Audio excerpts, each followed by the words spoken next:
नमस्कार। तो आजना अपना विशेष कार्यक्रम छबी अवाजनी के जे कविश्री जयंत डांगोदराए आ काव्य संग्रह जे एमणे लख्यो छे एनुं आपणे आजे विधिवत विमोचन करवा जई रह्या छे त्यारे खास ओम कम्युनिकेशन आयोजित कवि जयंत डांगोदरा लिखित आ काव्य संग्रह छबी अवाजनी पुस्तक विमोचन समारंभ में हूँ तेजस दवे आप सौનું स्वागत करूँ छूँ। अने सौथी पहला आदरपूर्वक विनंती करूँ श्री हर्ष ब्रह्मभट्ट ने कि तेओ आवे अने तेमनुं स्थान ग्रहण करे। आजना अतिथि विशेष श्री हर्ष ब्रह्मभट्ट ने विनंती कि तेओ आवे अने तेमनुं स्थान ग्रहण करे। साथे ज कवि श्री प्रफुल्ल रावल ने विनंती कि तेओ आवे अने तेओ पण तेमनुं स्थान ग्रहण करे। कवि श्री जयंत डांगोदरा एमने विनंती छबी अवाजनी आपणे ताळीओ आपणे तो बधा मित्रों छीए। छबी अवाजनी जे काव्य संग्रह जेमणे आपणने सौने आज गुजराती भाषा ने एक फूलोनी पाक पर अने आ बीजो काव्य संग्रह छबी अवाजनी कवि श्री जयंत डांगोदरा, कवि श्री अनिल चावड़ा, कवि श्री चेतन शुक्ल। सौथी पहला अपनी वर्षों जूनी जे परंपरा रही है अने आपणे आपणो विवेक पण बने कि आपणे आपणा जे अतिथि विशेष छे अने मंचना जे आपणी साथे जे जोडाયેલા મિત્રો છે એનું આપણે સ્વાગત કરીએ। તો સૌથી પહેલા હું વિનંતી કરું શ્લોકા ડાંગોદરાને, જયંત ડાંગોદરાની તે નાની દીકરી છે, શ્લોકાને વિનંતી કે તેઓ હર્ષ બ્રહ્મભટ્ટનું સ્વાગત કરે।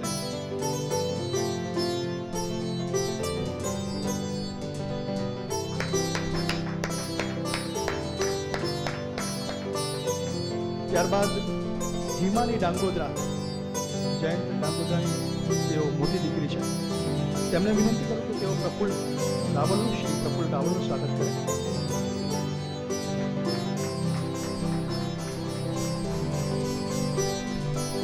અને ખાસ કવિ શ્રી જયંત ડાંગોદરાનું સ્વાગત તેમના જ પત્ની શ્રી કવિતા ડાંગોદરાને હું વિનંતી કરું, ભાભી આવો અને જયંત ડાંગોદરાનું સ્વાગત કરું। આપ તો એમની સાથે એક જીવન સાથે બીજા જીવન સાથીનું સ્વાગત કરે એ બહુ મોટી વાત છે। આમ તો છબી અવાજના બધા જ કવિતાઓ સૌથી પહેલા તો ભાભીએ જ સાંભળી હશે। તો ત્યારબાદ હું ઓમ કોમ્યુનિકેશનના શ્રી મનીષ પાઠકને વિનંતી કરું કે તેઓ શ્રી ચેતન શુક્લનું સ્વાગત કરે।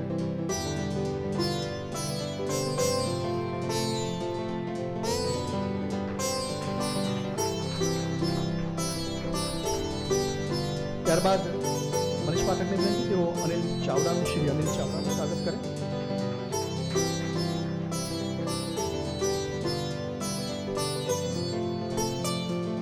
સાથે જ મારું પણ સ્વાગત કરો। તેજસ દવેનું સ્વાગત Manish Pathak, thank you so much.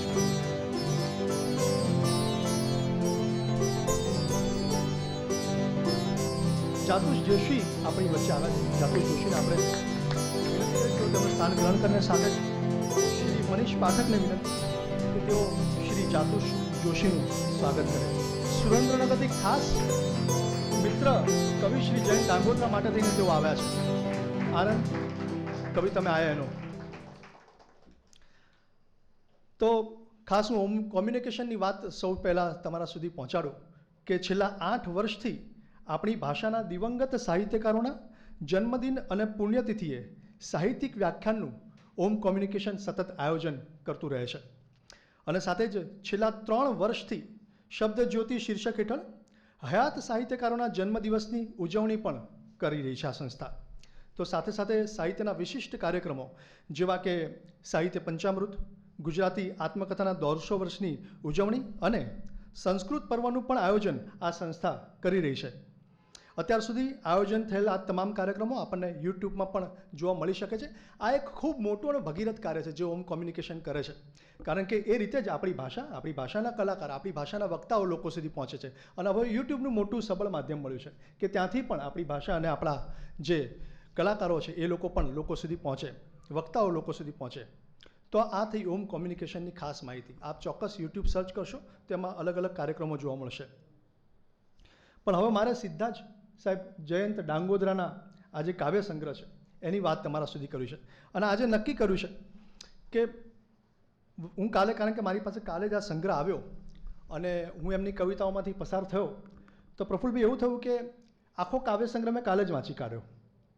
મોટાભાગે હર્ષભાઈ એવું બનતું હોય છે કે કાવ્ય સંગ્રહ તો આપણને મળે, પછી 2-5 કવિતા વાંચીને પછી એમ નક્કી કરી કે હવે 15 દિવસ રહીને વાંચીશું, પછી લગભગ એ 15 દિવસ નથી આવતા હોતા, એવું બનતું હોય છે. જ્યારે આ કવિની કવિતાઓથી અમે તો મિત્રો એટલે એ રીતે પણ મેં એમની કવિતાઓને સાંભળી, એમને માણ્યા છે, પણ એમની કવિતામાંથી જ્યારે સમગ્ર કવિતામાંથી પસાર થયો ત્યારે મને ખબર પડી કે એમનું કવિતાનું જે ગજુ છે કેટલું ઊંચું છે. જો હું તમારા સુધી એમનો શેર પણ પહોંચાડું, પણ એ પહેલાં કવિ ભાવિન ગોપાણી અહીંયા બેઠા છે, એની સાબિતી શાહિદી પૂરે એવો શેર, આ કવિની કવિતાને ટેકો આપે એવો શેર તમારા સુધી સૌથી પહેલાં પહોંચાડું કે પ્રસિદ્ધિ મંચની મોહતાજ છે એવું કહ્યું કોણે? કે પ્રસિદ્ધિ મંચની મોહતાજ છે એવું કહ્યું કોણે? કવિને એક સારો શેર પણ ચર્ચામાં રાખે છે. હવે આ શાહિદી પૂરે એવા કેટલાય શેર આપણને જયંત ડાંગોદરાના આ સંગ્રહમાંથી મળે છે, એટલે મારે આ શેર તમારા સુધી પહોંચાડવો પડ્યો. જયંત ડાંગોદરાની કેટલીક તમારા શેર, 1-2 શેર તમારા સુધી સૌથી પહેલાં પહોંચાડું કે પકડી હતી કલમ તે ને અક્ષરોય તારા. કવિએ કશું જ નથી પકડ્યું, જુઓ. અને પછી કવિ કવિતાના બીજા મિશ્રમાં કયા પ્રદેશમાં આપણને લઈ જાય છે કે પકડી હતી કલમ તે ને અક્ષરોય તારા, હું તો વધી ને કાગળ સુધી ગયો છું. તો આપણને ખબર પડે છે કે કવિનો મિજાજ કવિતા માટેનો કેવો છે, એની કવિતા માટેની એની સૂઝ અને સમજણ કેવી છે. તો આપણને ત્યાં સુધી કવિ લઈ જાય છે. અને આ જ કવિ બીજી વખત જ્યારે બીજો શેર આપણી સુધી મૂકે છે ત્યારે કઈ રીતે એ શેર આપણા સુધી પ્રતીક મૂકીને લઈ આવે છે કે કાલ ઉગેલો સૂરજ પરસેવાઈ ગયો છે. એક તો પરસેવાઈ જવો, આ એક શબ્દ, એનું એક નાવીનીકરણ થોડુંક કરીને મૂકવું, એ પણ બહુ કવિની પ્રતિભા આપણને ખબર પડે કે કવિ કેટલી જગ્યાએ ખુલ્યો છે અને ખીલ્યો છે. કે કાલ ઉગેલો સૂરજ પરસેવાઈ ગયો છે, મેલો દિવસ પહેરવાનું રહેવા દેજે. તો આ કવિની કવિતાનું ગજુ બતાડે છે કે એ કવિતા અને એના પ્રતીકોને કેવી રીતે સમજે છે ને આપણા સુધી મોકલે છે. અને હું મૂળ ગીત કવિ એટલે એમની એક ગીત રચના પછી સીધું જ મારે આદરણીય શ્રી પ્રફુલ્લ રાવલને વિનંતી કરી છે કે તેઓ આ સંગ્રહને આવકાર આપે. પણ એ પહેલાં એક આ ગીતની 2 પંક્તિ તમારા સુધી પહોંચાડું કે બાળકની આંખોમાં ફરતું વિસ્મય પહેરી નિરખવાની રોજ ઉગમણી કેડી. કે બાળકની આંખોમાં ફરતું વિસ્મય પહેરી નિરખવાની રોજ ઉગમણી કેડી ને ઝલમલિયા કિરણોની ટોળી દૂર દૂરથી ગલગોટાશો દિવસ લાવે તેડી. તો કવિ ગીતમાં પણ સક્ષમ છે એની આપણને એક ખબર પડે છે. તો આ પછી જયંત ડાંગોદરાની કેટલી કવિતાઓ તમારા સુધી ચોક્કસ પહોંચાડીશ, પણ હાલ આદરણીય શ્રી પ્રફુલ્લ રાવલને વિનંતી કે તેઓ આવે અને કવિ જયંત ડાંગોદરાના છબી અવાજ આ કાવ્ય સંગ્રહને આપણા સુધી એમની રીતે મોકલે અને એમની વાત આપણા સુધી પહોંચાડે. કવિ શ્રી પ્રફુલ્લ રાવલ, આવો સાહેબ.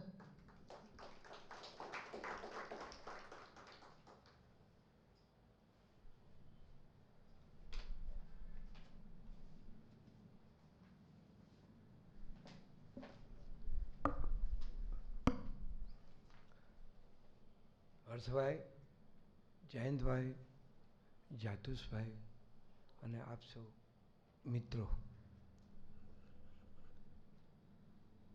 બુદ્ધસભામાં જે નિયમિત કવિઓ આવે છે એમાંના એક જયંત ડાંગોદરા છે. અને કવિતાને એમને એક ગંભીર પ્રવૃત્તિ તરીકે લીધી છે. કાલે હર્ષભાઈની સાથે ફોનમાં વાત કરતો હતો, એમની ગઝલમાં એમણે વ્યાપલો શબ્દ વાપર્યો છે. આમ તો વેપાર, પણ શું કર કે વેપલો કરીએ છીએ. આ જે વેપલો શબ્દ જે છે એની અર્થ છાયા કવિ જ્યારે પોતાની ગઝલમાં, ગીતમાં, છંદોબદ્ધ કવિતામાં કે અછંદાસમાં વાપરે છે ત્યારે એનો આખો અર્થ, એની અર્થની છાયા બદલી જાય છે. શબ્દ પોતે જ તાકાતવાળો છે. એટલે એકલી કૃતિ નથી કરવાની, આપણે કલાકૃતિ કરવાની છે. અને એવી કલાકૃતિ જયંતભાઈ કરી શક્યા છે. ગઝલ લખવી એ તો આ યુગની, આ સમયની એક માંગ છે. તમે શબ્દ સાથે કંઈક નાતો જોડો છો અને એમાં કવિતા સાથે નાતો જોડો છો તો તમે ગઝલના પ્રદેશમાં જવાના છો. અને ત્યારે આપણને એમ થાય કે આટલા બધા વર્ષોથી જે ગઝલ લખાતી આવી છે એમાં હું જે લખું છું એમાં કંઈ નાવીન્ય છે? અથવા કોઈ પણ કવિ લખે છે. શેખતા બાબુવાળા એક બહુ સરસ વાત કહેતા હતા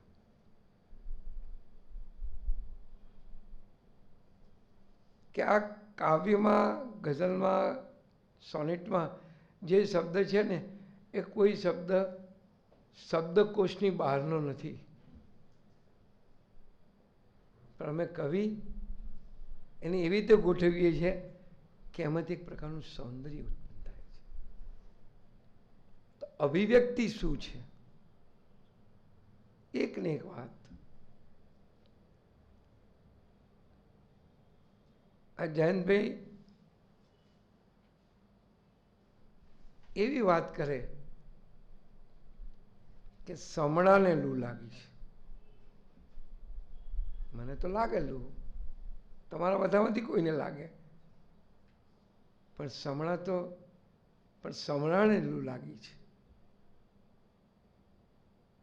આ કવિ તરીકેની એમના અભિવ્યક્તિનું નાવીન્ય છે. બાકી શબ્દ તો સીધા આવતા હોય છે. સભામાં અમે એક વાત કાયમ કહેતા આવીએ છીએ કે અભિધાની એ કવિતા હોઈ શકે, અભિધાની કવિતા ના હોય એમ નહીં હોય.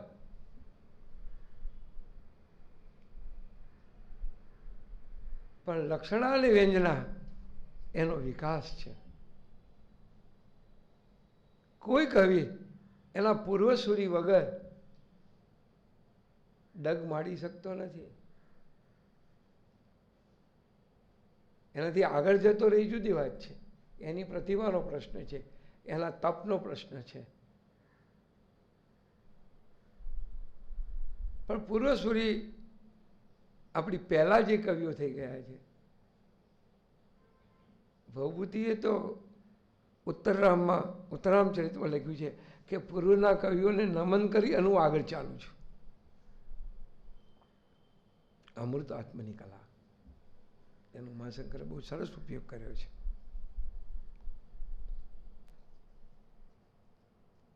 જયંતભાઈ શિક્ષણની દુનિયાના માણસ,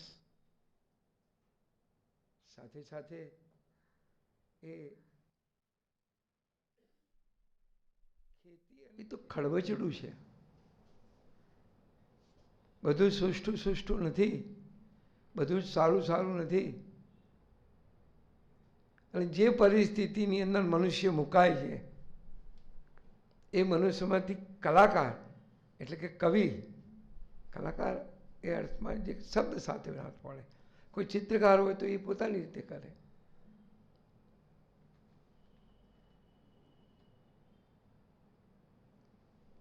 એ કે તે જમીન આપી તો મને કેવી આપી, ફળદ્રુપ કેવી આપી. વાઢું ને તોય ફરી ઉગે બાવર ફરી. હું વાઢું છું, બાવરને જ વાઢું છું, પણ વાઢું છું ને ફરી ઉગે છે. જીવનની અંદર મુસીબત સતત આયા જ કરતી હોય. કેટલાક લોકો તો મુસીબતના ટાપુ પર જ ઊભા હોય છે. એક જાય ને બીજું આવે, એક જાય ને બીજું. એક સાથે તેર તૂટે એવી કહેવત છે ને આપણા ત્યાં. તો જેમ પ્રણય અને પ્રકૃતિ કવિ માટે એક મજાનું માધ્યમ છે, એમ જીવન અને જીવન સાથેની જે કંઈ ઘટનાઓ છે એ પણ કવિ માટે એટલી જ અગત્યની છે. એની સામાજિક નિસ્બત પણ એટલી અગત્યની છે. સમાજને છોડીને માણસ ના કંઈ જીવી શકે. જાણે અજાણે સમાજ આવી જાય. સમાજ એક બૃહદ વાત છે, એમાં પરિવારની વાત. એક સરસ મજાનું એમનું ગીત છે દીકરી ઉપરનું.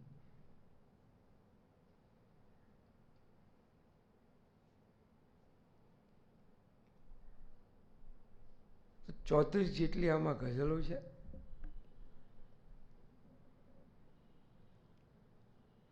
અગિયાર ગીતો છે, 12 સોનેટ છે, અને પછી અછંદાસ કાવ્યો છે.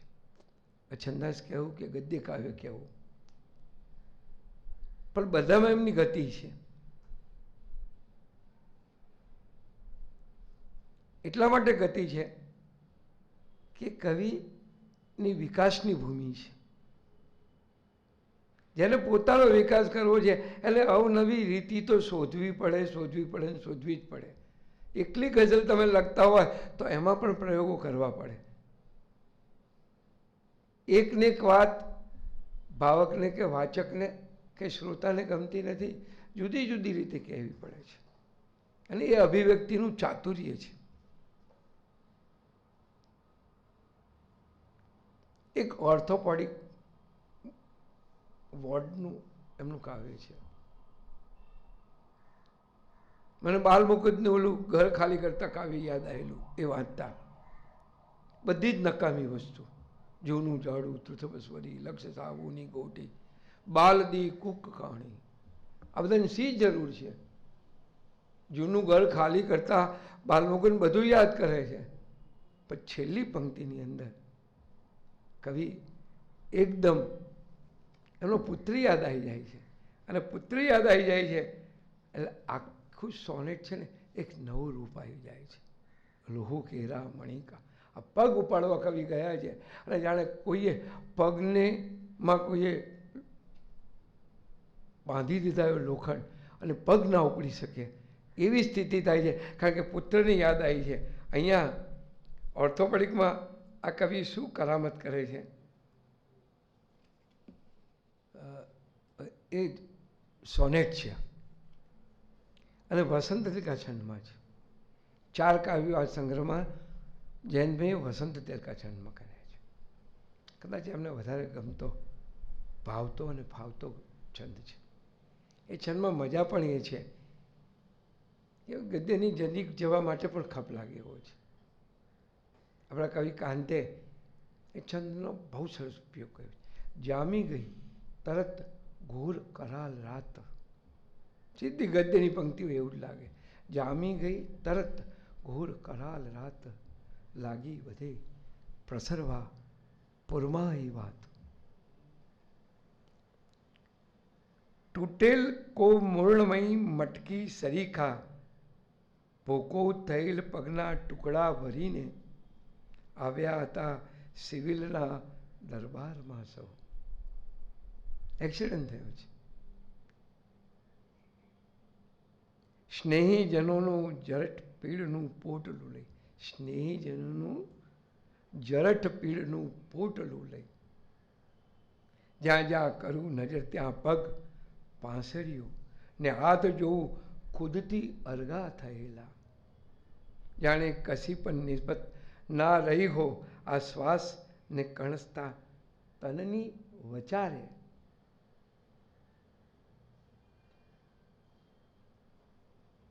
તાકી રહું ધવલ ચાદરમાં પડેલા ડાઘા બની તબકતા બસ હુંકારા, ને દોડતી સતતા પરિચારિકાઓ ટ્રેમાં ભરી કરુણ તરબોર ચીસો. મને જયંતભાઈમાં જે મજા પડે છે ને એ આ પડે છે. મેં કીધું ને સમણાને લૂ લાગે એવી ગઝલ મેં લખ્યું છે. આ ચીસ છે ને એ ટ્રેમાં ભરીને ઓલી પરિચારિકા નર્સો જતી હોય છે. ચીસ તો કેવી રીતે ભરી શકાય? આ કવિનું નાવીન્ય છે. પણ સોનેટની છેલ્લી 2 પંક્તિમાં જે કવિએ ચમત્કાર કર્યો છે, અને કાવ્ય તો એમાંથી જે આવ્યું છે, છોડી ગયા ફરજ પૂર્ણ કરી મને સૌ. કવિને પોતાને જ એક્સિડન્ટ થયો છે. કવિ પોતે જ અહીંયા આવીને પડ્યા. અને બધા ઓર્થોપેડિકમાં હતા, કોકને અહીં વાગ્યું હતું, કોકને અહીં વાગ્યું હતું. અને પોતે પણ કાવ્ય નાયક પોતે પણ છે. છોડી ગયા ફરજ પૂર્ણ કરી મને સૌ. ખબર કાઢવાવાળા કેટલી સમય, 2 કલાક બહુ હતો. આવનાર આવશે ક્યાં સુધી, પૂછનાર પૂછશે ક્યાં સુધી. વ્યવહાર છે. ત્યારે પડી હૃદયના લયમાં તિરાડો. આ હૃદયનો જે લય છે એમાં તિરાડ પડવી, આ નાવીન્ય છે ને એ આ કવિ પાસે છે. અને એ એમને બરાબર સાર્થક પણ કરેલું છે માનું છું. પણ મને અછંદાસ કવિઓ ગમ્યા છે, સોનેટ ગમ્યા છે. કદાચ છંદ તરફની ગઝલ વાંચીને હું ઉબાઈ ગયો હોઉં, એના કારણે કદાચ ગઝલ મને ના સ્પર્શી શકી હોય. પણ ગઝલમાં નાવીન્ય તો છે અને છે જ. હમણાં ભાઈ તેજસે કીધું પરસેવાઈ ગયો. ક્રિયાપદ પરસેવાનું, પરસેવાઈ ગયો. અંગ્રેજીમાં એને આપણે કહીએ કે કૃદંત કર્યું છે, જીરણ કર્યું છે. તો આવી ઘણી બધી શબ્દની સમજ એમની પાકી છે. શબ્દ ગમે ત્યાં તો મૂકી દેવાનો હોતો નથી, અને ગમે ત્યાં મૂકી દેવાથી કંઈ કામ પણ શકતું નથી. એમનું એક વાગડનું ગીત, ભાગ્યે જ કોઈ કવિ હોય કે જેને પોતાનું વતન, જગ્યા, સ્તરની પ્રીતિ ના હોય. વતન તરફ જવાની તો માણસને દરેકને 25-50 વાળો ગમે ત્યાં રખડે નહીં. હસમુખ કરાલવાળાનું એક સોનેટ છે, ગાળી લાંબો સમય દૂરના દોહલા પાણી પીવી, જાવા હાવા જન્મભૂમિ પ્રાણ નાખે પછાડા. આ રાલવાળા લખી શકીએ, પ્રાણ પછાડા નાખી રહ્યું છે. કોઈ માણસ મૃત્યુ પામ્યો અને એની પત્ની પછાડા નાખતી હોય એના દુઃખમાં, એમ મારો પ્રાણ, મને મારા વતન જવાની એટલી બધી ઈચ્છા છે. આ વાગડનું ગીત, નાની નાની ટેકરીઓ વાગડના ખોળામાં રમતી જાણે મીઠી દીકરીઓ, નાની નાની ટેકરીઓ.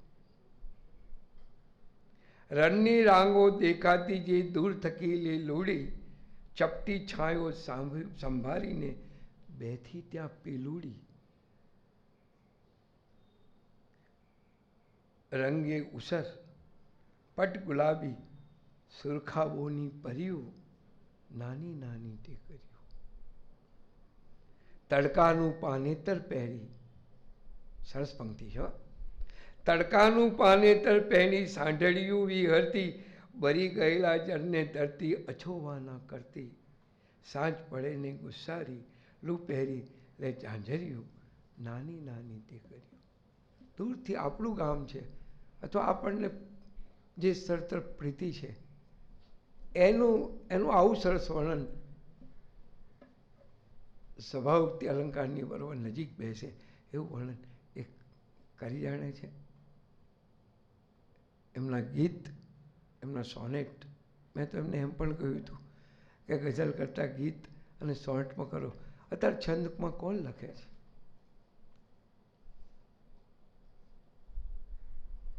છંદ શા માટે છે? ગઝલમાં છંદ તો હોય, મીટર તો છે ત્યાં.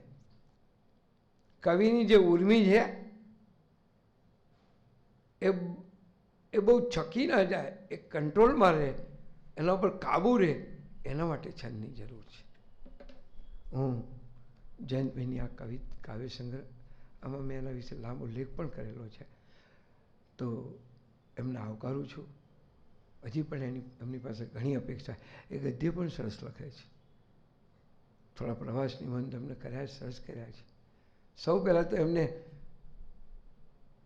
એક સિંહ ઉપર લેખ લખ્યો હતો, બરાબર ને? રમેશભાઈ કે કોઈ એવું હતું. હા, તો ત્યાંથી એમણે લખવાનું ચાલુ કર્યું. આ સરસ કાવ્ય સંગ્રહ સરસ મજાનો છે. છબી અવાજની, મને તો એ શીર્ષક જ ગમ્યું હતું કે અવાજની વળી છબી હોઈ શકે, પણ એ અવાજની છબી જોવાની, પામવાની અને આપણા સુધી પહોંચાડવાની, એમને જે મનની અંદર મમત રાખી, એથી આ કાવ્ય સંગ્રહ આપણી પાસે આવ્યો છે. એમને શુભેચ્છા, અને ખૂબ આગળ સારું લખે અને ગુજરાતી સાહિત્ય એમના થકી સમૃદ્ધ બને. આપણા બધા પછી પણ થાય હોય એવું નથી કે એમને એકલાથી થાય, આપણે પણ અંદર સામે લઈએ. તો એમને અભિનંદન આપું છું.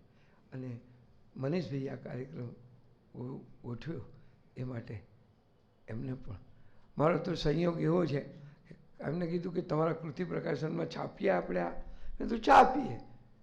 શી ખબર મને કોઈ વાતની ના પાડતા આવડી જ નથી. અને સરસ મજાનો કાવ્ય સંગ્રહ થયો. એમને અભિનંદન, મનીષભાઈને નો આભાર.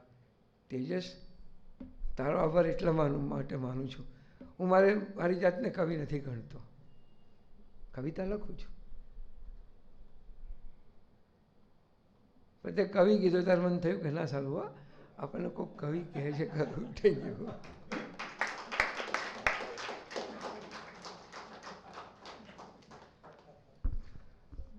આભાર સાહેબ. ખાસ સાહેબનો આભાર એટલે પણ માનવાનો કે એમને કીધું એમ કે કૃતિ પ્રકાશન કે જે એમની સંસ્થા છે, અને એ સંસ્થાએ આટલો સરસ કાવ્ય સંગ્રહ આપણા સૌ સુધી અહીંયા મોકલ્યો, આપણા સૌ સુધી પહોંચાડ્યો, એ બદલ સાહેબની સંસ્થાનો અને સાહેબનો પણ અમે એકવાર ફરીથી આભાર માનીએ છીએ. અને ખાસ તમે જુઓ કે ઘણી વખત આ જયંતને અમે બધા તો એક પેઢીના કવિઓ કહેવાઈએ, પણ હર્ષભાઈ પણ આ વાતમાં સાહિદી પુરુષ છે કે અમારી પેઢીમાં પણ મોટાભાગના જે કવિઓ છે એ ક્યાંક ને ક્યાંક કોઈ પણ એક જ પ્રકારની કવિતા સાથે બંધાયેલા છે. એટલે કે એ કાવ્ય પ્રકારથી આગળ બીજા કાવ્ય પ્રકારોમાં ખેડાણ બધાએ જ કર્યું એવું નથી. ઘણા ઓછા કવિઓ છે કે જે અલગ અલગ કાવ્ય પ્રકારોમાં ખેડાણ કરતા હોય. તો જયંત એ રીતે અલગ પડે છે. જયંત ડાંગોત્રા પાસેથી આપણને ગીત કવિતા પણ મળે, ગઝલ તો મળે જ, ગીત કવિતા પણ મળે, એમની પાસે છંદોબદ્ધ કાવ્ય પણ મળે, એમની પાસે માત્રામેળ છંદની પણ આવડત છે એટલે એ પણ મળે આપણને, અને અછાંદસ કવિતાઓ પણ એમની પાસેથી મળે છે, અને બીજા પણ લઘુ કાવ્યોથી માંડીને પણ એક આખી રેન્જ છે એમની પાસે કે એ દરેક પ્રકારના કાવ્ય પ્રકાર માત્ર લખે છે એટલું નથી, પણ એ કાવ્ય પ્રકારને સિદ્ધ પણ કરી શકે છે. હું તમારા સુધી એમની કવિતા મોકલું છું. અછાંદસ કવિતા, આમ જુઓ તો અછાંદસ કવિતા આપણે એક આખી વાંચવી પડે, પછી આપણને ખબર પડે કે આ કવિતા આપણને આ પ્રદેશમાં લઈ જાય છે. હું માત્ર 3 જ પંક્તિ તમારા સુધી પહોંચાડું છું, આખી કવિતા નથી પહોંચાડતો. તે છતાંય આ કવિતા સાથે તમે સીધા રિલેટ કરશો, કારણ કે આપણા તો ઓલી કહેવત છે ને કે આંગળી આપી હાથ પકડો ને હાથ પકડો પહોંચો, એવી કંઈક વાત. આ કવિની માત્ર 3 પંક્તિ તમારા સુધી પહોંચાડું છું કે આ નગરમાં કોઈને તમારી આંગળી આપો. હવે જુઓ કવિતા કેવી રીતે ઉઘડે છે કે આ નગરમાં કોઈને તમારી આંગળી આપો ને આંગળી એના ઘરની ખીંટી થઈ જાય. તો આ કવિતા આપણને આ રીતે આ પ્રદેશમાં લઈ જાય છે કે આંગળી જ્યારે એના ઘરની ખીંટી થઈ જાય તો આપણને પ્રતીક સમજાય છે કે એ કઈ હદે આપણો ઉપયોગ કરશે, અથવા તો કઈ હદે આપણને એની તરફ દોરી જશે. તો આ કવિ પાસે એ સશક્ત માધ્યમ છે. દરેક પ્રકારની કવિતાની અંદર એમને શબ્દનો બહુ સુપર ઉપયોગ કર્યો છે. આ જ કવિની એક તમારા સુધી એક ગઝલનો એક તમારા સુધી શેર પહોંચાડવો છે. અદ્ભુત શેર છે આ, મને પણ ખૂબ ગમે છે કે આઘાત આપણને લાગે પછી શું થાય એની ઘટના, કે આઘાત પણ કરી શકે નહીં કશી અસર, કે આઘાત પણ કરી શકે નહીં કશી અસર, એવા તો કર નહીં ખરાબ હાલ રોજ રોજ. તો આપણને ખબર પડે છે કે આજની પરિસ્થિતિમાં તમે જુઓ કે દરેક પ્રકારના આપણે જ્યારે ન્યૂઝમાંથી છાપાની ખબરોમાંથી હવે પસાર થઈએ છીએ તો હવે કોઈ પણ પ્રકારની આઘાતની આપણને અસર થતી જ નથી સાહેબ. હવે આપણે બધી જ પરિસ્થિતિમાં એક સ્થિર આપણું અંદરનું મન અને આપણી પરિસ્થિતિ બંને રહે છે. તો આ કવિ પાસેથી અલગ અલગ પ્રકારની આ પ્રકારની ઘટનાના શેરો પણ મળે છે જે સાંપ્રત ઘટના સાથે રિલેટ કરતા હોય. પણ હવે મારે કવિને જ વિનંતી કરવી છે, કવિ જયંત ડાંગોત્રાને, કે તેઓ આવે અને તેમની સર્જન યાત્રા વિશે આપણા સૌની સાથે વાત કરે. કવિ જયંત ડાંગોત્રા.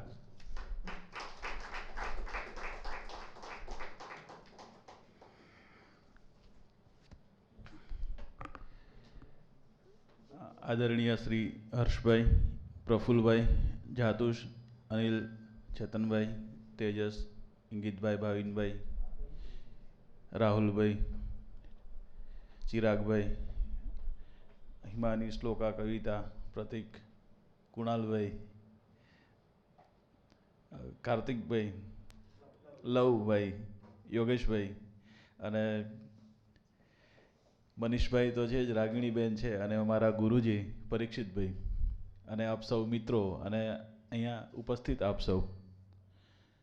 એકદમ કોઈ નવા માહોલમાં મુકાઈ ગયો હોય ને, અને મિત્ર જાતુશ ખબર નહીં કે મનીષભાઈ અને બુધવારે બુધ સભા પૂરી થઈ પછી અમે બેઠા તો એમ કીધું કે આપણે કાર્યક્રમ કરીએ.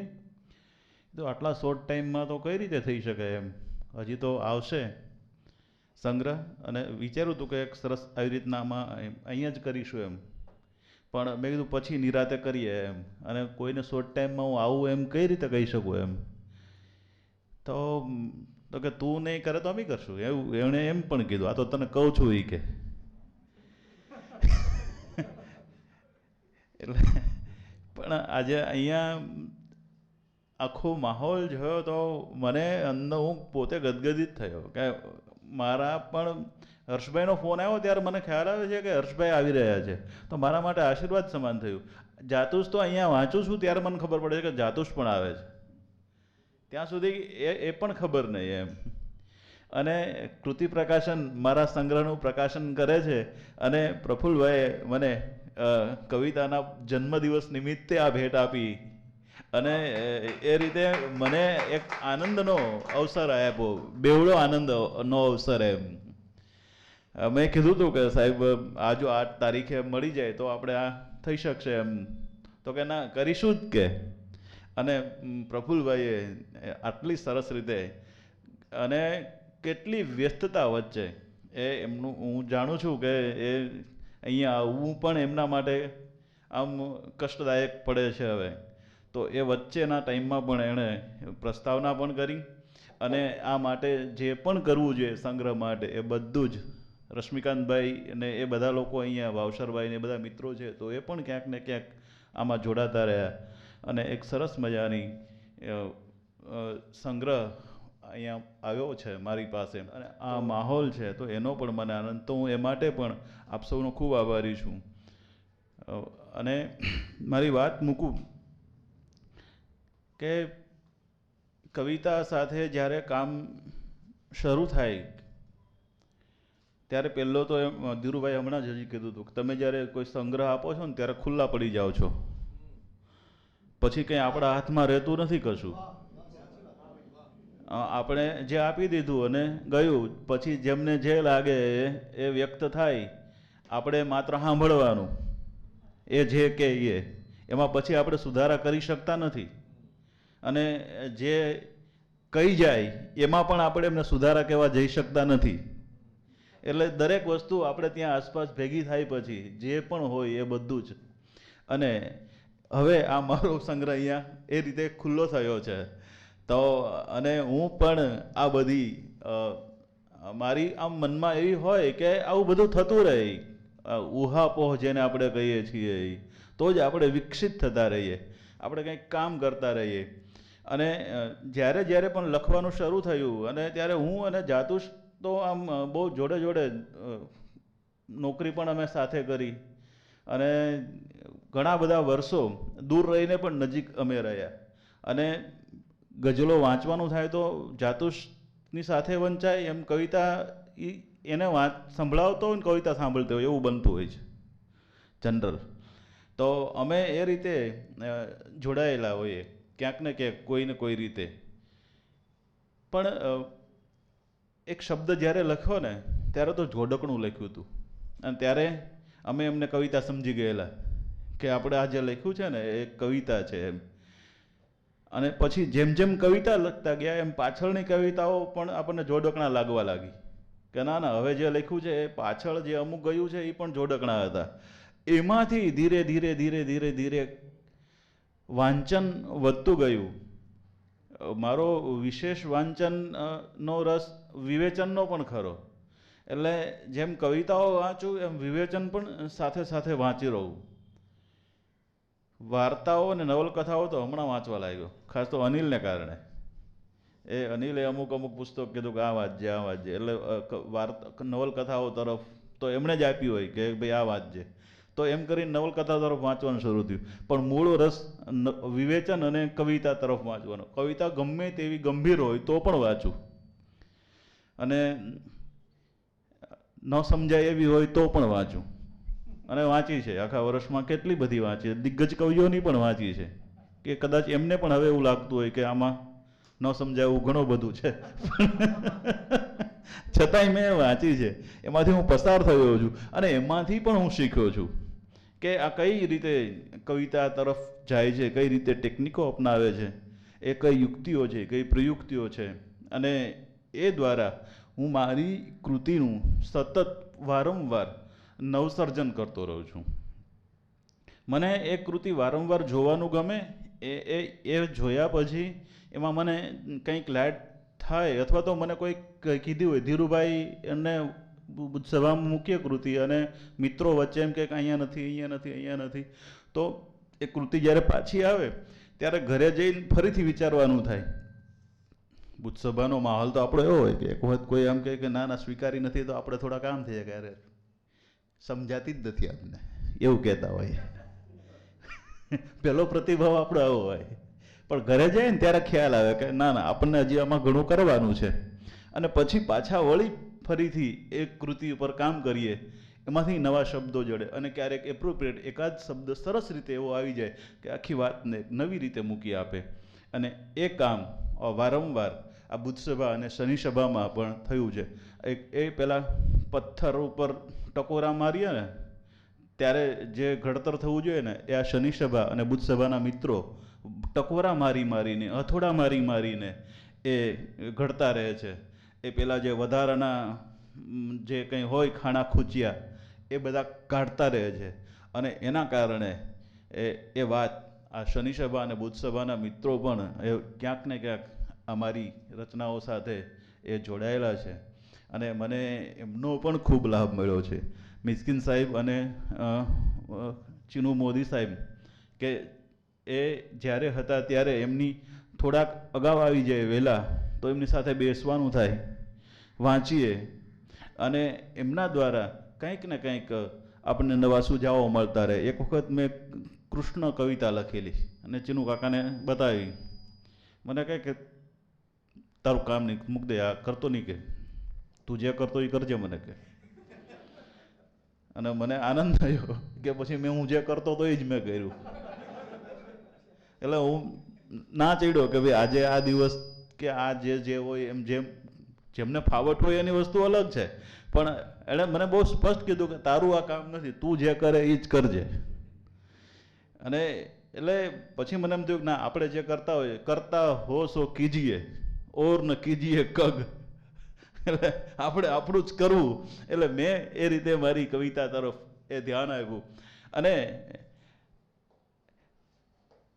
શબ્દો મને ક્યાંથી મળી આવે છે. જેટલું વાંચું છું અને જેમ રખડું છું એમ એ શબ્દો મળે છે. ભાતના શબ્દો મળી આવે છે, અને ક્યારેક ક્યાં એ શબ્દ કવિતામાં આવીને ઊભો રહી જાય છે ને તો ખબર નથી રહેતી. પછી આપણને ખ્યાલ આવે છે કે ના ના, આ તો આપણે અમુક સમયે આ જે વાંચતા હતા અથવા તો અમુક સાંભળતા હતા ત્યારે જે શબ્દ મળ્યો હતો ને, એ શબ્દ આજે 5 વર્ષે કે 7 વર્ષે અહીંયા મુકાયો છે.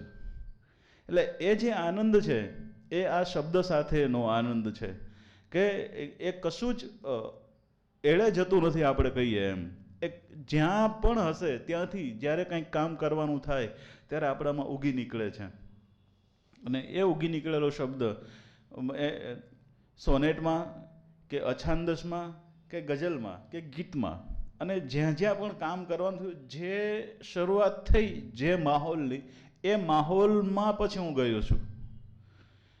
ક્યારેય પકડીને બેસવાનું નથી થયું કે આનું મારે સોનેટ બનાવવું છે, કેમ કે એવું કરવા જતાં ક્યારેય કવિતા નથી બની મારી કરતાં. પણ અમુક માહોલ ઊભો થયો અને કે ના, આખું ચિત્ર ઊભું થાય, અથવા તો એ વસ્તુ આવે ને પછી સોનેટ આવે છે. એટલે એ સોનેટ પણ જે છંદમાં આવે ને એ છંદમાં કર્યું છે. એટલે પૃથ્વીમાં આવ્યું હોય તો પૃથ્વીમાં ગયો છું, અને વસંત તિલકા આવે તો વસંત તિલકામાં ગયો છું. કે એ કોઈ પણ હોય, પણ જ્યારે જે શરૂઆત થઈ જ્યાંથી એ પેલી શરૂઆત પેલું સ્ટેપ મૂકે ત્યારે પેલા અક્ષરો જ આપણને પારણામાં પગ મૂકીએ એમ ખ્યાલ આવી જાય સર કે આ છંદમાં જાય છે તો એમાં હું ગયો છું. અને પછી જે કરવાનું હોય એ કરવું પડે છે. એક બ્લોક મને મળે છે પછી નકશીકામ તો ધીરે ધીરે હું કરું છું, નથી કરતો એવું નહીં, પણ એ પછી થાય છે. પણ એક વખત ફોર્મ તો એ જે આવે છે લઈને આવે છે. તો આ રીતે એ કામ કરવાનું થયું.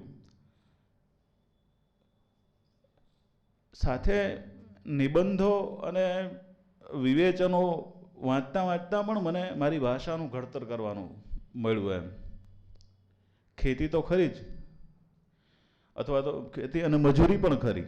એક સમય હતો કે સંપૂર્ણપણે મજૂરીમાંથી ઊભા થવાનું હતું. ત્યારે એ કરતાં કરતાં જે શબ્દો મળે, જે માહોલ મળ્યો, એ પણ આજે ક્યાંક ને ક્યાંક કામ આવે છે. અને હજી પણ જે નવા નવા અનુભવો છે એ નવા નવા અનુભવો આમાં મુકાતા રહે છે. સાહેબે જે વાગડનું ગીત વાંચ્યું ને એ તો હું કચ્છમાં મુકાયો ત્યારે જ આવ્યું. મારું વતન તો નથી, પણ મેં ત્યાં જઈને જે જોયું અને એમાં હું 2 વર્ષ સ્વસ્યો અને પછી મારામાં એ આવ્યું. તો આવી રીતના એ બધું ક્યાંક ને ટૂંકમાં ભૂમિ જુદી હોય અને એ ભૂમિના આપણે સંતાન થઈને ગયા હોઈએ ત્યારે એ આવે છે, ત્યારે ખ્યાલ આવે છે કે આ બધું જ આપણામાં દૂર દૂરથી આવી જતું હોય છે. તો આ રીતે મારી કવિતા કોઈ એવો માહોલ નહોતો વિદ્વત ઘરનો કે હું જ પહેલાં ભણનારો છું. દાદા ભણ્યા હતા પણ એ એટલું નહોતા ભણ્યા. બાપુજી ભણ્યા તો એમ કહેતા તમે કેટલું ભણ્યા બાપુજીને? તો બાપુજી એવું કહેતા 5.5. એવું કહેતા એમ.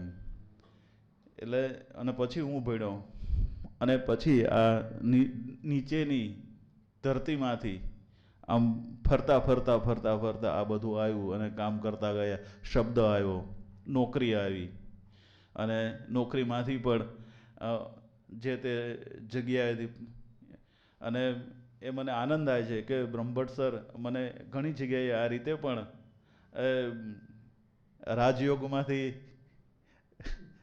જાતુસ મને એવું કહેતો હતો કે તું આ દિવસે હાજર થઈશ ને એ તારો રાજયોગ છે.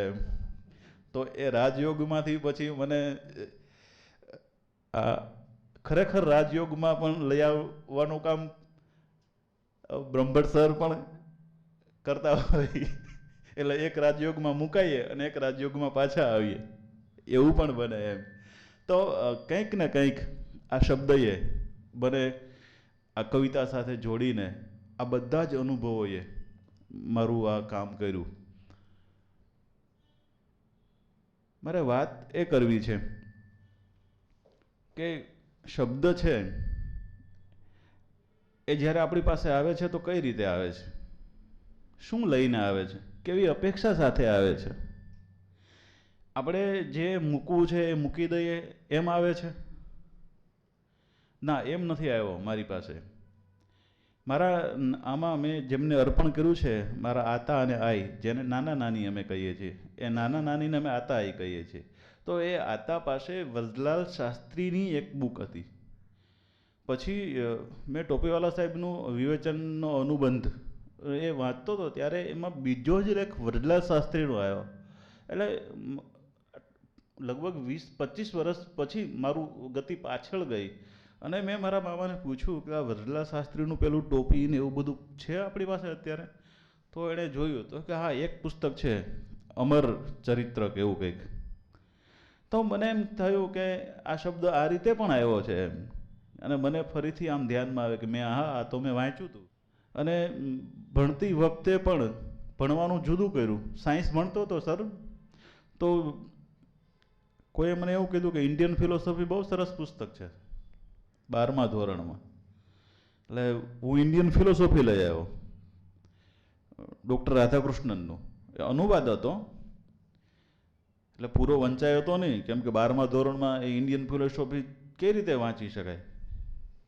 પણ થોડાક પાના ફેરવા જોયું, પણ એ ઇન્ડિયન ફિલોસોફી મનમાં ઘૂસી તો ગયેલી જ કે ના આમાં કંઈક છે તો ખરું જ. અને આ તો ડૉક્ટર રાધાકૃષ્ણનનું છે. તો એમાં પછી ધીરે ધીરે ગતિ થઈ.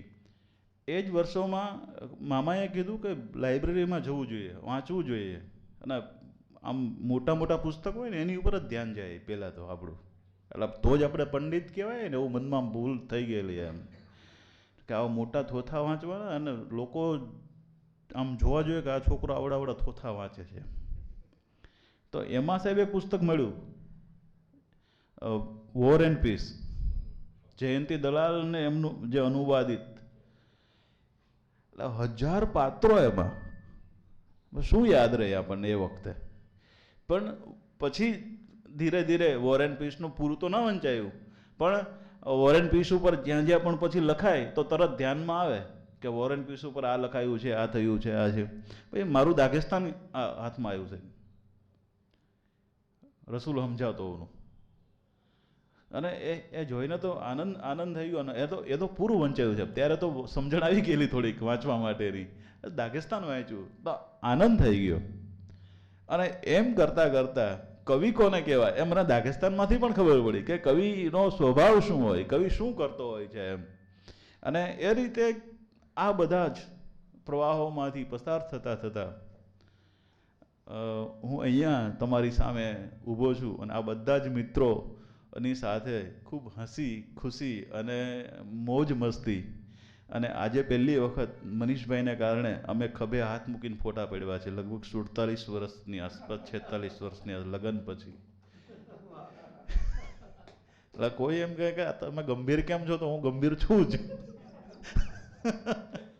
અને એ અમારા માટે આજે એક આનંદનો પ્રસંગ પણ બની ગયો, કેમ કે નહીતર અમે આવી રીતના મનીષભાઈ ના ફોટા પડવો તો હજી તે, કેમ કે આ દીકરીઓ મને ઘણી વખત કહેતી હોય છે, પણ અમે આવો ફોટાનો માહોલ ક્યારે આવ્યો નહીં. પણ આજે તમને અમે એક સરસ મજાનો માહોલ આપ્યો છે. તો હું મનીષભાઈ અને અહીંયા જે બ્રહ્મભટ્ટ સર, પ્રફુલભાઈ, જાતુષ અને આપ સૌ મિત્રોનો હું ખૂબ ખૂબ આભારી છું, અને આનંદ વ્યક્ત કરું છું કે આપ સૌની વચ્ચે આ મારા સંગ્રહનું પ્રાગટ્ય થયું, એ માટે હું ખૂબ આનંદ અનુભવું છું.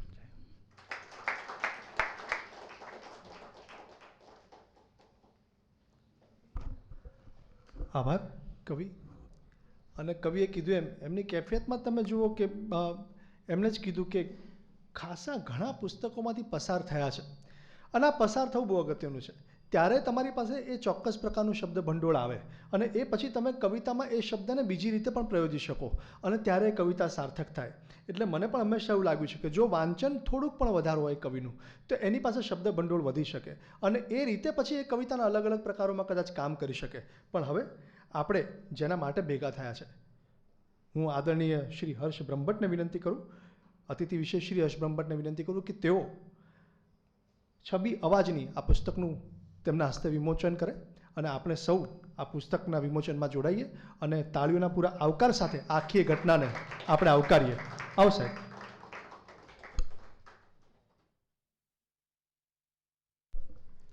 અને મહેમાનો આદરણીય શ્રી પ્રફુલ્લ રાવલ સાહેબ, જાતુષ જોશી, કવિ શ્રી અનિલ ચાવડા, કવિ શ્રી ચેતન શુક્લને પણ વિનંતી કે તેઓ જોડાય.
છબી અવાજની આ જે નામ છે એને પણ ન્યાય મળે.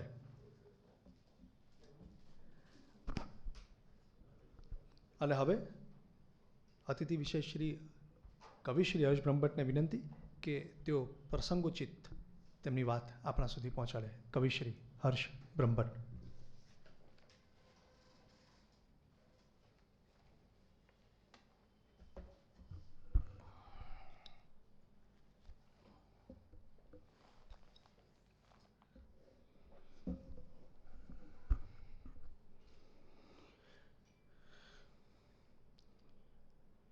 મિત્ર પ્રફુલભાઈ, જયંતભાઈ, જાતુષ, અનિલ, ચેતન, તેજસ અને આપ સૌ.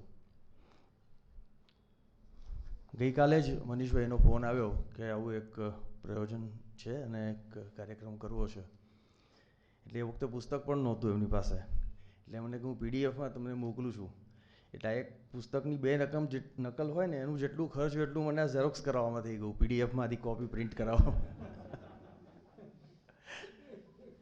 પણ આનંદ છે એનો, કારણ કે જયંતભાઈ એક બહુ જ સનિષ્ઠ મિત્ર છે મારા. અને એમનું બીજું પુસ્તક પ્રસંગોપાત એવું બન્યું કે એમનું પહેલું પુસ્તક જે પ્રગટ થયેલું ફૂલોની પાંખ પર બુક ફેરની અંદર, એ પણ મેં જ એનું વિમોચન કરેલું. એટલે એનો મને આનંદ છે કે આજે આ બીજું પુસ્તક એમનું આવી રહ્યું છે. ઘણીવાર આપણે કવિની કવિતા કે એની સર્જનાત્મક પ્રવૃત્તિ, એના જે સાહિત્યિક પાસા છે એના વિશે બધી વાત કરતા હોઈએ છીએ, પણ એક વ્યક્તિ તરીકે એમનો પરિચય આપણને ભાગ્યે જ થતો હોય છે. હું સચિવાલયમાં હતો ત્યારે પણ ઘણીવાર કહેતો કે તમે બસમાં કે પ્લેનમાં કે કોઈ ટ્રેનમાં ટ્રાવેલ કરતા હો તો એ 2-4 કલાક 5-6 કલાકની મુસાફરી દરમિયાન તમારા જે સહપ્રવાસી હોય એની સાથે તમારો આજીવન પરિચય થઈ જતો હોય છે. ઘણા કિસ્સા એવા બને. અને એક ઘરના જેવા સંબંધો એ કુટુંબ કે વ્યક્તિ સાથે થઈ જતા હોય. એની સામે આ સચિવાલયના આ જ બિલ્ડિંગોમાં 35 વર્ષ સુધી માણસો 35-40 વર્ષ સુધી નોકરી કરે તો પણ એકબીજા માટે કોઈ આત્મીયતા બંધાતી નથી ક્યારેય, માત્ર સરકારી સંબંધો રહે. તો આનું કારણ શું છે? તો કારણ એ છે કે ત્યારે તમે કોઈ અજાણી વ્યક્તિને મળો છો ને ત્યારે બિલકુલ એક કોરી સ્લેટ હોય છે આખી, ને એ વાતચીતની જે બાબતો છે, એકબીજા સાથેના પરિચયની જે બાબતો છે, એમાંથી જે સ્લેટ ઉપર લખાતું હોય એમાં કોઈ ઈર્ષા નથી, એમાં કોઈ દ્વેષ નથી, એમાં કોઈ પ્રતિસ્પર્ધા નથી, એમાં કોઈ પૂર્વગ્રહ અનુગ્રહ નથી.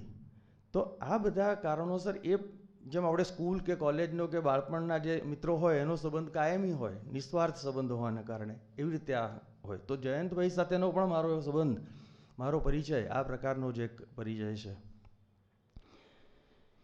આમ જુઓ તો કવિ ક્યાંથી એમની શરૂઆત થઈ અને અત્યારે ક્યાં એ પહોંચ્યા છે એ પણ પ્રેરણા લેવા જેવી વસ્તુ છે બધાએ. કે ગીર ગઢડા તાલુકો, એમાં ઉના અને તુલસીશ્યામ નામની એક જગ્યા, એની પાસે અંબાડામ નામનું એક નાનું ગામ, એમાં એમનો જન્મ.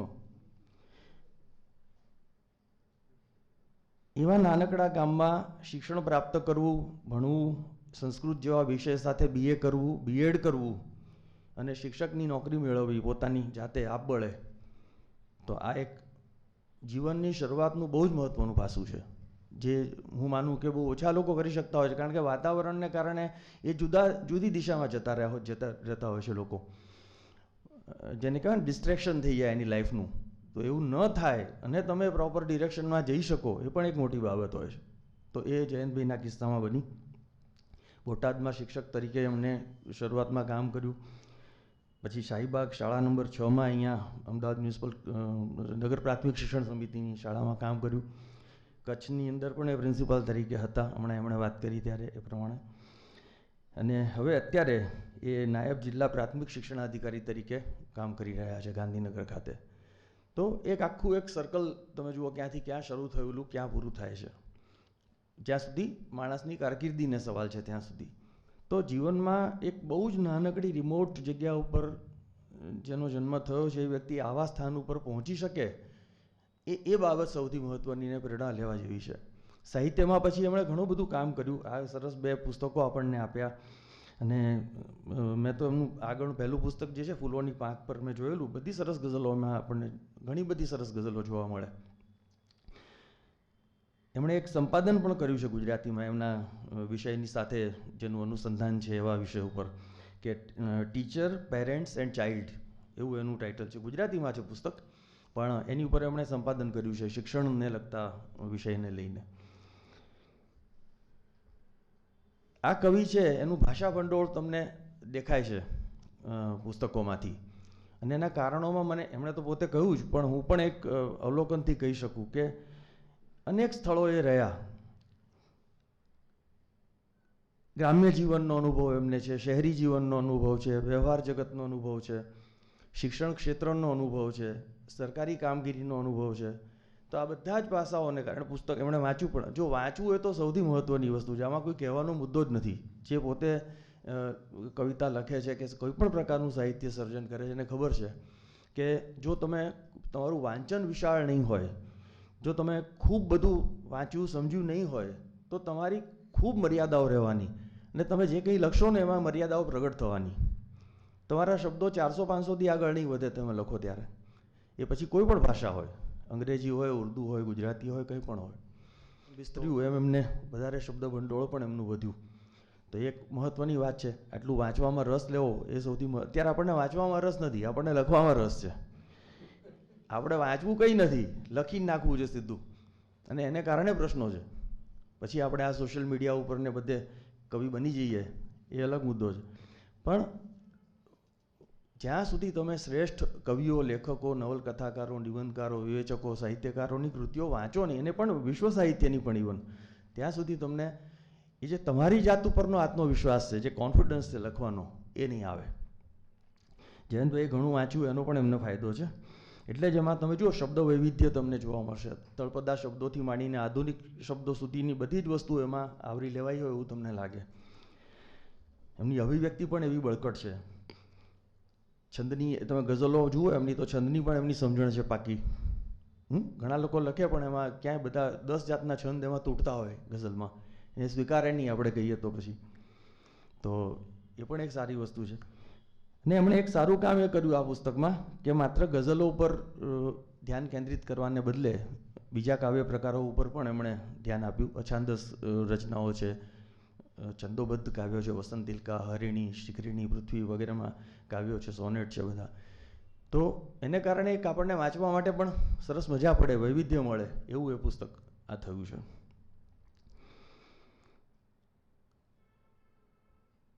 જયંતભાઈ ને મિત્ર તરીકે તો હું હંમેશા આવકારું છું એમના કાવ્ય સંગ્રહને કે એને, પણ એક કવિ હોવાને નાતે પણ મને આનંદ થાય છે કે આવા સારા કાવ્ય સંગ્રહો જો આવતા રહે આપણી પાસે, તો એનાથી જે ભાષા છે એના પ્રત્યે લોકોની અભિરુચિ જળવાઈ રહેશે. નહીંતર ઘણી એમણે કહ્યું એ વાત બીજા કન્ટેક્સ્ટમાં સાચી છે કે 1 કે 2 વાંચીને મૂકી દે પછી ખોલે નહીં, તેજસે કહ્યું કદાચ. તો એવું એનું કારણ એ જ હોય છે કે એમાં કંઈ રસ નથી પડતો પછી, કે ભાઈ ઠીક છે હવે આ બરાબર છે, એટલે ઉપર છેલ્લું તમે આમ જોઈ નાખો ને મૂકી દો એ પુસ્તકને. પણ તમને પહેલી કે બીજી રચનામાં જ એવો રસ પડે કે ના ના આ તો બહુ સરસ છે, અને તમે એને વાંચો, તો એ પુસ્તકની સાચી પરીક્ષા છે, એનું સાચું ટેસ્ટ છે.